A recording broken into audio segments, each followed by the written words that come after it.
APC साहब आप एक बार थोड़ा इसकी समीक्षा बैठक ले लें।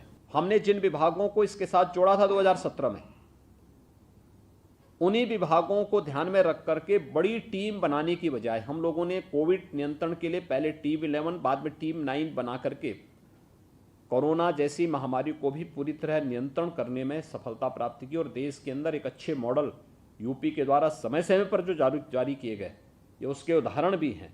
तो इसलिए इन सभी कार्यक्रमों पर हम लोग अपने कार्रवाई सभी विभाग एक साथ मिलकर के आगे बढ़ाने का कार्य करें। 1 जुलाई से अलग अलग जनपदों में कार्यक्रम होंगे। कहीं पर प्रभारी जो मंत्रीगण भी जाएंगे, कहीं नोडल अधिकारी जाएं, हर जनपद में कार्यक्रम हो। स्वास्थ्य विभाग के वरिष्ठ अधिकारीगण जनपदों में जाएं, कैंप करें और इसे अभियान के रूप में एक तो लेने की कार्रवाई आगे बढ़ें।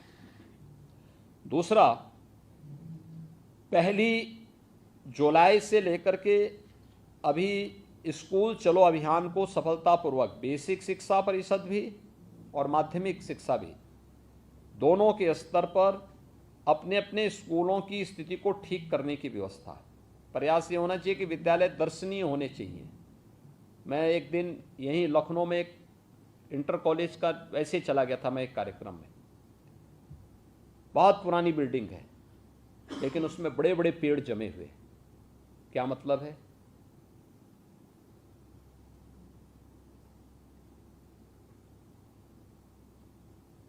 यानी पेड़ कहीं बाग में होने चाहिए, किसी जमीन पे होने चाहिए। भवनों की बिल्डिंग पे पेड़ कैसे जमे हुए हैं? ये चीजें दिखाती हैं कि विभाग के अधिकारीगण निचले स्तर पर जाकर के इन सभी बातों का निरीक्षण नहीं करते। प्रधानाचार्यों के साथ कोई संवाद नहीं। अगर कोई जिला विद्यालय निरीक्षक हो गया है तो इसका मतलब वो ये मान लेता है कि अब मुझे किसी से संवाद नहीं बनाना। हमें हर प्रधानाचार्य के साथ संवाद बनाना होगा, वो गवर्नमेंट हो, गवर्नमेंट के द्वारा एडेड हो, प्राइवेट हो। आखिर प्राइवेट संस्थान भी वही काम कर रहे हैं जो सरकार करना चाहती है। हमें उनके लिए हेल्पफुल बनना होगा और उनकी मदद भी लेनी होगी। हम उनको बताएं ना कि शासन की ये मंशा है। स्कूल चलो अभियान में बेसिक शिक्षा परिषद इस बात को नोट करें, हर परिवार को हमें टच करना है। कोई बच्चा स्कूल आने से वंचित न रह जाए, इस बात को हम सुनिश्चित करवा लें। दूसरा, उन बच्चों की यूनिफॉर्म समय पे बन जाए। पैसा डीबीटी के माध्यम से दे रहे हैं तो ये सुनिश्चित करना, जवाबदेही भी तय करना कि यूनिफॉर्म बच्चे के लिए जरूर बन जाए, बैग बुक्स उन्हें जरूर मिल जाए। स्कूल में भी साफ सफाई की व्यवस्था हो, बालक बालिकाओं के लिए टॉयलेट पेयजल की व्यवस्था अलग अलग हो, बैठने की व्यवस्था उनकी अलग ठीक ढंग से ठीक हो, नियमित क्लासेस चलें। इसके बारे में अभी से अभियान चलें। स्कूल चलो अभियान पर हमें फोकस करना होगा। दूसरा, वन महोत्सव का कार्यक्रम भी इस दौरान होगा। एपीसी साहब आप एक बार थोड़ा इसकी समीक्षा बैठक ले लें। ये अपने आप देखिए, आप ईस्टर्न यूपी में जाएंगे, बहुत सारे जनपद ऐसे हैं जहां पे रात्रि में अगर वे लोग हैंडपंप का पानी अपने किसी बर्तन में रख देंगे तो सुबह नीचे एक मोटी सी लेयर बन जाती है पानी के नीचे, हैवी वाटर है।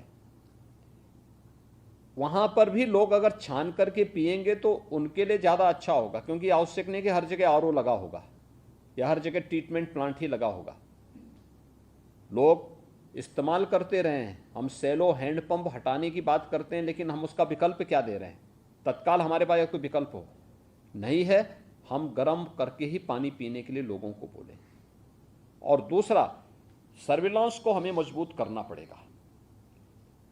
ये हमारे लिए बहुत महत्वपूर्ण होगा। यूनिसेफ, पाथ, WHO या टाटा ट्रस्ट और गोदरेज CSR से कोई है यहाँ पे?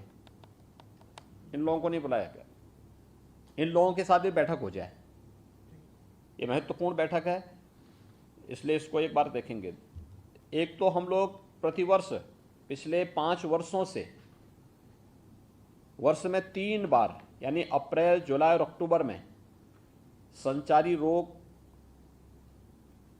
के उन्मूलन से संबंधित एक विशेष अभियान को अपने हाथों में लेते हैं,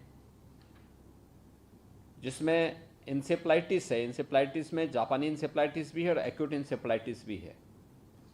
डेंगू, कालाजार, मलेरिया, चिकनगुनिया, इन सब के खिलाफ एक विशेष अभियान होता है ये, जिसमें सेंट्रल और स्टेट गवर्नमेंट दोनों की स्कीम को हम लोग लेकर के चलते हैं। राज्य सरकार के स्तर पर अंतर विभागीय समन्वय के माध्यम से अभियान चलता है। 1 जुलाई से अभियान प्रारंभ होगा पूरे प्रदेश में। पहले सीमित 38 जनपदों तक हम लोगों का था, लेकिन बाद में हम लोगों ने कहा कि भाई प्रदेश का कोई ना कोई जनपद किसी न किसी, अगर आप 38 जनपदों को देखेंगे तो इंसेफ्लाइटिस की दृष्टि से संवेदनशील है, लेकिन वहीं अगर आप मध्य यूपी से जुड़े हुए या पश्चिम यूपी से जुड़े हुए कुछ जनपदों को देखेंगे, इंसेफ्लाइटिस आपको कुशीनगर से लेकर के सहारनपुर तक उसके पेशेंट मिलेंगे। डेंगू मथुरा, फिरोजाबाद, आगरा से लेकर के लखनऊ तक इससे जुड़े हुए मामले कानपुर, ये सभी उसमें देखने को मिलते हैं। मलेरिया बरेली और उसके आसपास के क्षेत्र इसके दृष्टि से संवेदनशील है। कालाजार के लिए वाराणसी और उसके आसपास के जनपद संवेदनशील हैं। चिकनगुनिया के लिए बुंदेलखंड का पूरा क्षेत्र इसके लिए संवेदनशील है।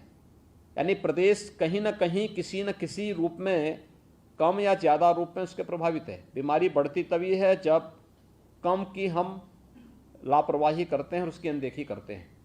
इसलिए हमें पूरे प्रदेश को इसके लिए लेना पड़ा है। इसलिए पूरे प्रदेश में एक साथ ये अभियान चलना चाहिए। 1 तारीख से अभियान चलना है।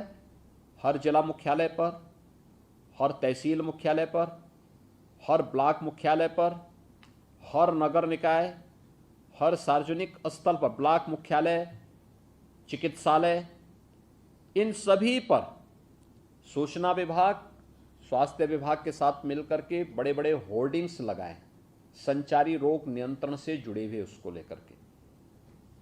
इससे कौन कौन सी बीमारियां हैं, इनसे बचाव के लिए क्या सावधानी बरती जानी चाहिए, एक।